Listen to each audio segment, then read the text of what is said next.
라디오 성경 청취자 여러분, 안녕하세요. 여러분의 호스트 손현준 목사입니다. 박해를 피해 신앙의 자유를 찾아 남유다로 피신해온 사람들을 환대한 르호보암은 3년간 그들과 함께 나라의 부흥을 꾀합니다. 그러나 이런 선행에도 불구하고 성경은 결국 그를 악한 왕이라고 평가하는데요. 그 이유는 무엇일까요?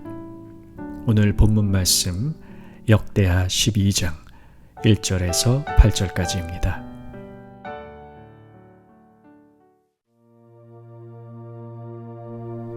르호보암의 나라가 견고하고 세력이 강해지매 그가 여호와의 율법을 버리니 온 이스라엘이 본받은지라. 그들이 여호와께 범죄하였으므로 르호보암 왕 제5년에 애굽 왕 시삭이 예루살렘을 치러 올라오니 그에게 병거가 1200대요 마병이 6만 명이며 애굽에서 그와 함께 온 백성 곧 리비아와 숫과 구스 사람이 헤아릴 수 없이 많더라.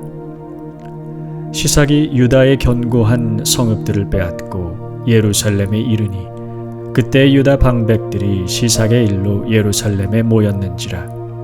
선지자 스마야가 르호보암과 방백들에게 나와 이르되 여호와께서 이같이 말씀하시기를 너희가 나를 버렸으므로 나도 너희를 버려 시삭의 손에 넘겼노라 하셨다 한지라. 이에 이스라엘 방백들과 왕이 스스로 겸비하여 이르되 여호와는 의로우시다 하매 여호와께서 그들이 스스로 겸비함을 보신지라. 여호와의 말씀이 스마야에게 임하여 이르시되 그들이 스스로 겸비하였으니 내가 멸하지 아니하고 저희를 조금 구원하여 나의 노를 시삭의 손을 통하여 예루살렘에 쏟지 아니하리라. 그러나 그들이 시삭의 종이 되어 나를 섬기는 것과 세상 나라들을 섬기는 것이 어떠한지 알게 되리라 하셨더라. 솔로몬의 아들 르호보암 제5년, 남유다 왕국은 애굽 연합군의 위협에 직면합니다. 애굽, 리비아, 숫 그리고 구스 연합으로 이루어진 엄청난 수의 군대는 이미 유다의 여러 성읍들을 공격하여 빼앗았고 이제 예루살렘도 위태한 지경에 이르게 된 것이죠. 사실 르호보암이 외세의 침략에 대비하지 않았던 것은 아닙니다. 그는 북이스라엘과의 단절 이후 국방에 굉장한 힘을 쏟았으며 이에 대한 기록이 11장 5절에서 12절에 걸쳐 기록되어 있는데요. 그는 예루살렘 주변은 물론 서쪽의 블레셋과 남쪽의 이집트까지 포물선 모양으로 있는 15개의 성읍을 요새화하였던 것입니다. 또한 일찍이 세자를 책봉한 이후 나머지 27의 아들들을 전부 전국의 견고한 성읍에 흩어져 살게 함으로써 왕자들 간의 세력 다툼을 미연에 차단했습니다. 10지파를 여로보암에게 모두 내어주고 난 이후 위기의식을 느낀 그는 정신을 차려 지혜롭게 행하였으며 이에 나라 안팎으로 안정을 도모했던 것이죠. 그러나 그의 통치 5년째 되던 해 그가 견고히 다져놓은 나라의 부강함을 비웃기라도 하듯 그의 대적들은 남유다를 유린하였고 그는 애굽 왕 시삭 앞에 머리를 조아려야만 했던 것입니다.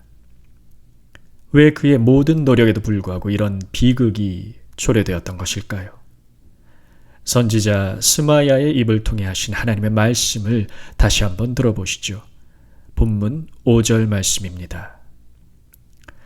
너희가 나를 버렸으므로 나도 너희를 버려 시삭의 손에 넘겼노라. 여러분, 여호와 신앙을 대적하여 금송아지 우상을 세운 여로보암의 박해를 피해 뜻을 정하여 남유다로 피신했던 레위인들과 북이스라엘 주민들을 기억하시나요? 르호보암은 남유다로 피신온 그들을 선대하였는데요. 왜냐하면 베냐민 외에 나머지 10지파를 모두 잃은 르호보암으로서는 북이스라엘에서 넘어온 이들이 굉장한 힘이 되었기 때문입니다. 이에 르호보암은 그들의 비위를 맞추어 여호와 섬기는 일을 적극적으로 장려했던 것이죠. 11장 17절입니다. 그러므로 3년 동안 유다 나라를 도와 솔로몬의 아들 르호보암을 강성하게 하였으니 이는 무리가 3년 동안을 다윗과 솔로몬의 길로 행하였음이더라. 그러나 3년 후 나라가 안정기에 접어들자 그는 본심을 드러냅니다. 본문 1절 말씀입니다. 르호보암의 나라가 견고하고 세력이 강해짐에 그가 여호와의 율법을 버리니 온 이스라엘이 본받은지라. 나라가 부강하여지자 그는 또다시 교만하여져서 더 이상 여호와 신앙을 준수하는 이들의 비위를 맞출 필요를 느끼지 못했으며 이에 율법을 버리기에 이른 것입니다. 그러나 르호보암이 또다시 교만하여졌다는 말에는 어폐가 있습니다. 왜냐하면 이 말은 그가 다시 교만해지기 전 얼마간 그래도 진정 겸손했었다는 것을 전제로 하고 있기 때문입니다. 이와 다르게 그는 사실상 단 한 번도 온전히 겸손했던 적이 없었으며 북이스라엘 주민들을 흡수했던 초기 3년 동안 겸손한 척 연기했을 뿐이기 때문입니다. 르호보암의 목적은 처음부터 여로보암에 대항하여 자신의 세력을 견고히 구축하는 데 있었고 그 목적을 이룬 이상 하나님 섬기는 일의 비위를 맞출 열의를 상실해버린 것입니다.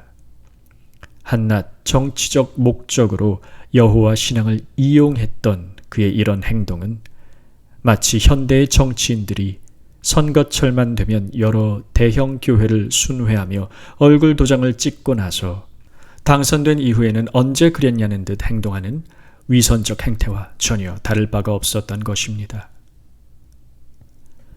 여러분, 만약 하나님께 대한 우리의 믿음이 믿음 그 자체로 목적이 되는 순수함이 아니라 믿음의 겉모양을 이용하여 우리의 숨겨놓은 목적을 이루기 위함이라면 그 믿음은 결코 오래가지 못할 것입니다.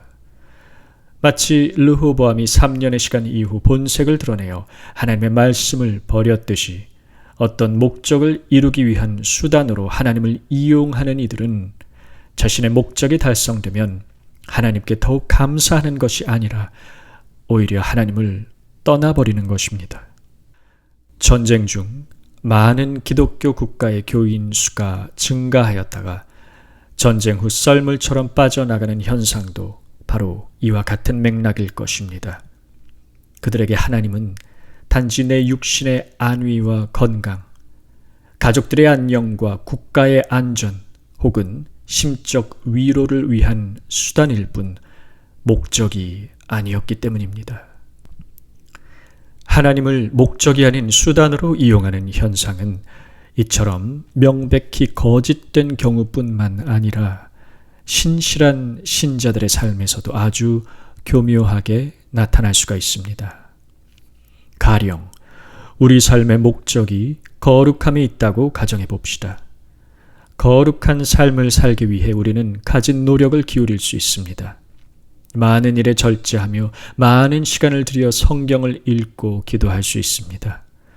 거룩한 삶을 살기 위한 방편으로 하나님을 찾고 또 찾을 수 있습니다.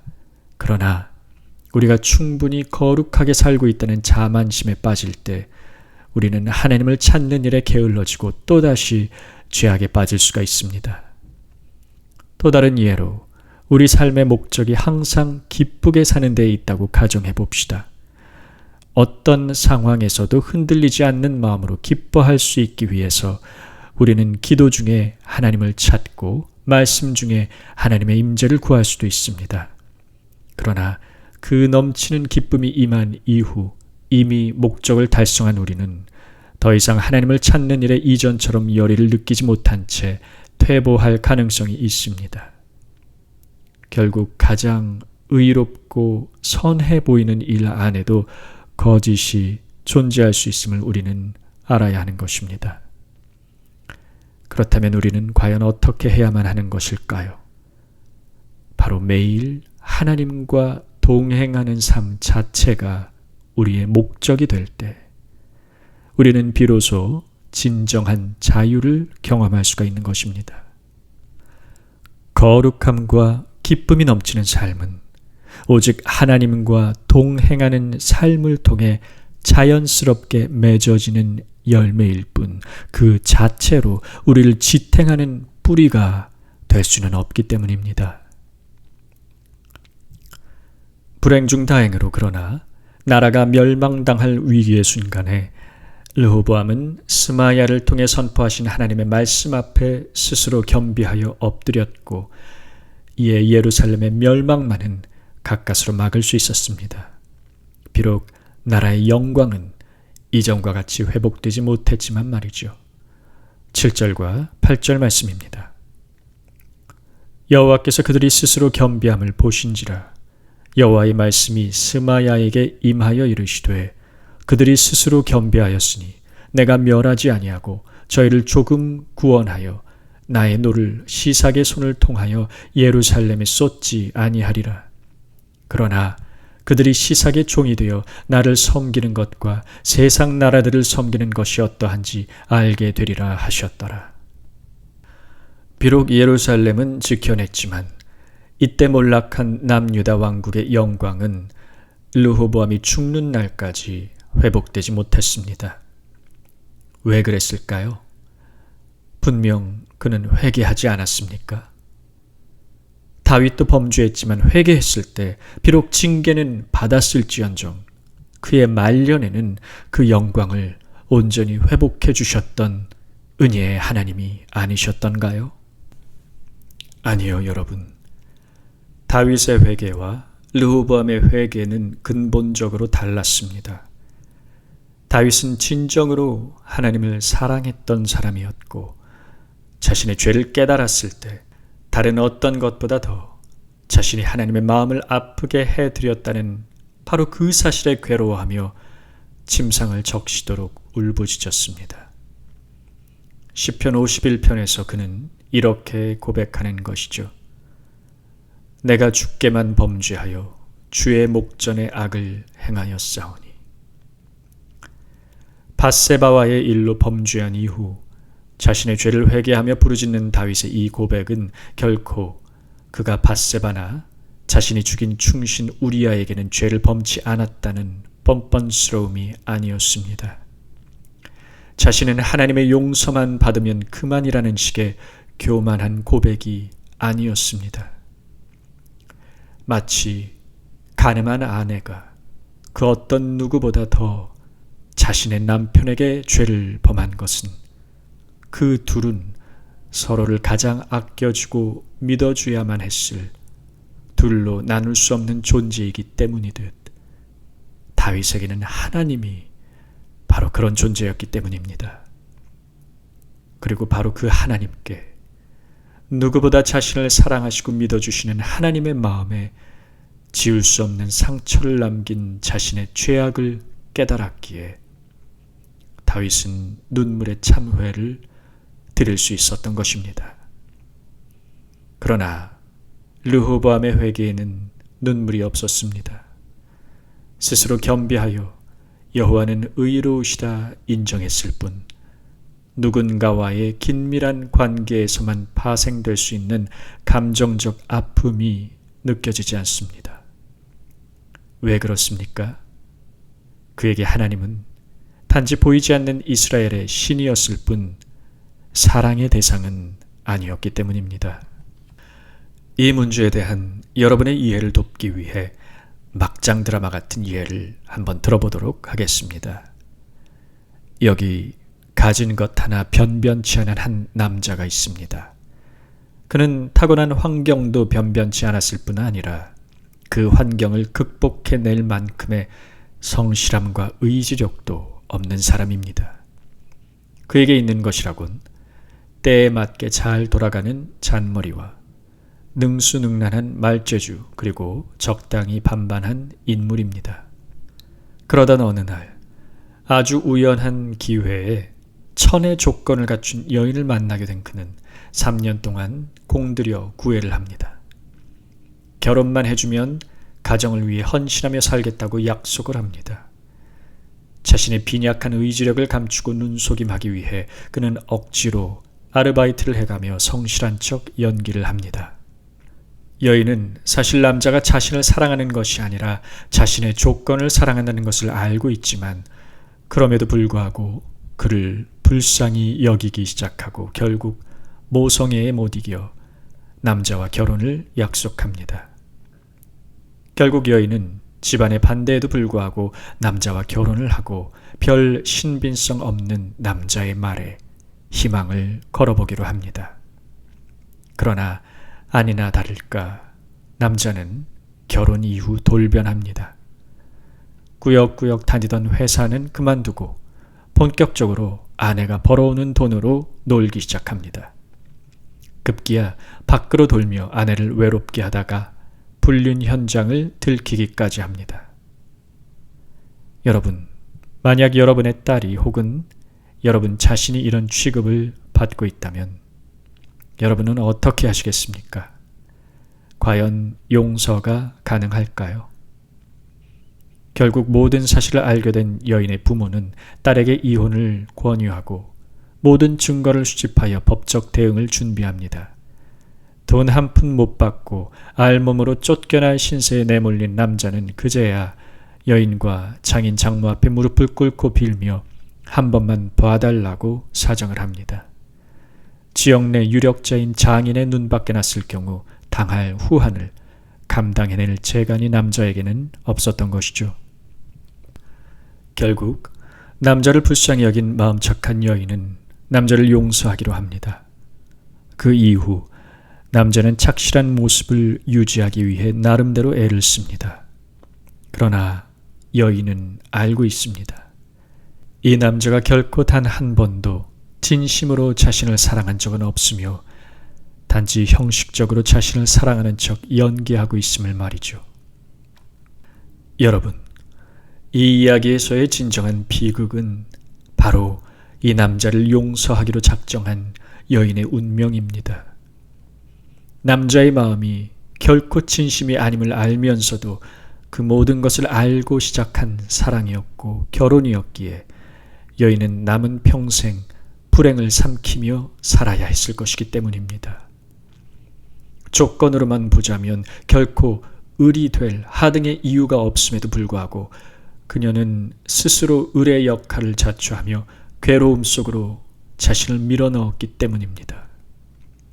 그리고 하나님과 우리의 관계에서 하나님은 마치 이 을의 역할을 맡은 불쌍한 여인과 비슷한 취급을 받고 계십니다.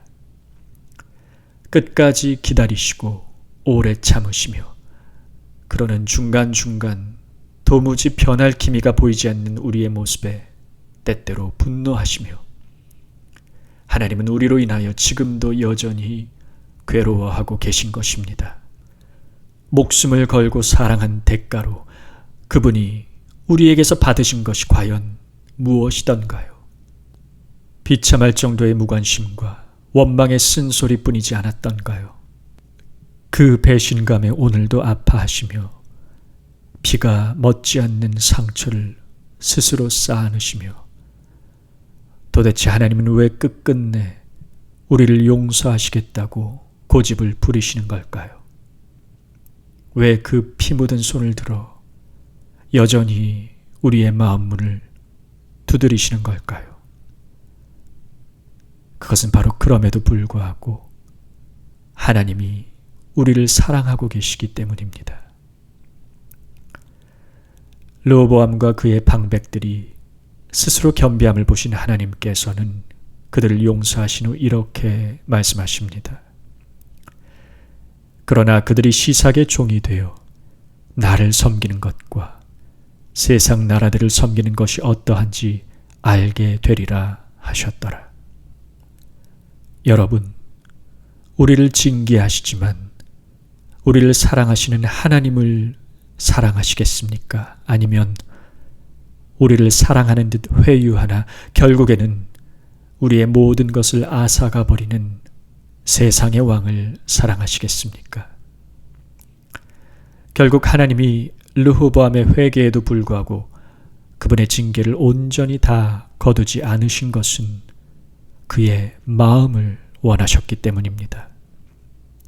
그가 마음으로부터 온전히 돌이켜 깨달아 이제는 그 마음과 목숨과 뜻을 다하여 여호와 하나님을 사랑하기를 바라셨기 때문입니다.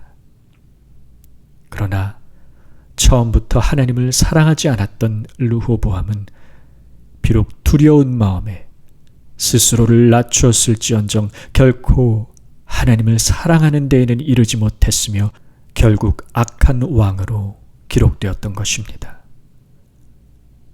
르호보암이 악을 행하였으니 이는 그가 여호와를 구하는 마음을 굳게 하지 아니함이었더라. 그리고 이 한 줄 평에 숨겨진 이전에는 보이지 않았으나 이제는 보이는 슬픔의 언어는 무엇입니까?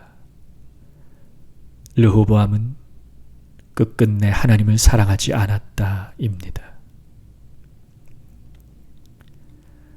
우리가 누군가를 진정으로 사랑할 때 그 사람을 통해 얻어질 조건이 아니라 그 사람을 얻는 것 자체가 바로 삶의 목적이 되듯이 만약 우리가 진실로 하나님을 사랑한다면 그분을 통해 얻어질 그 어떤 것이 아닌 바로 그분을 얻는 것 자체가 내 삶의 목적이 될 것입니다. 그러므로 하나님을 수단이 아닌 목적으로 삼는 믿음은 이처럼 그분을 사랑하는 마음으로부터 나옵니다.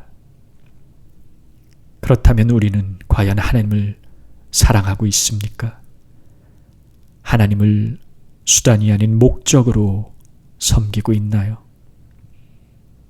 만약 그렇다면 우리가 이 세상을 작별한 후 우리의 모든 부족함과 어리석음에도 불구하고 우리의 이름 곁에는 다음과 같은 한 줄 평이 적힐 수 있을 것입니다. 그는 하나님을 사랑한 사람이었습니다. 말씀을 마무리하며 오늘 들려드릴 곡은 God, Thou art Love입니다.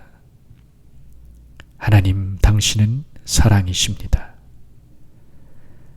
제가 한국어 가사를 먼저 읽어드리도록 하겠습니다.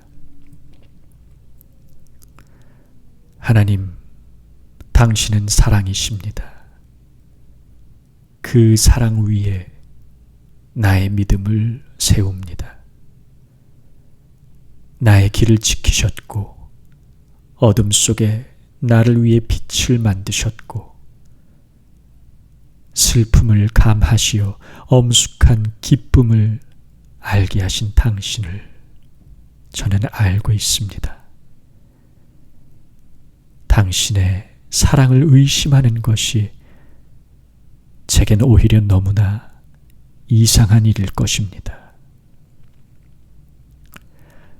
UNT 콰이어의 연주로 감상하시면서 저는 여기서 인사드리겠습니다. 지금까지 여러분의 호스트 손현준 목사였습니다.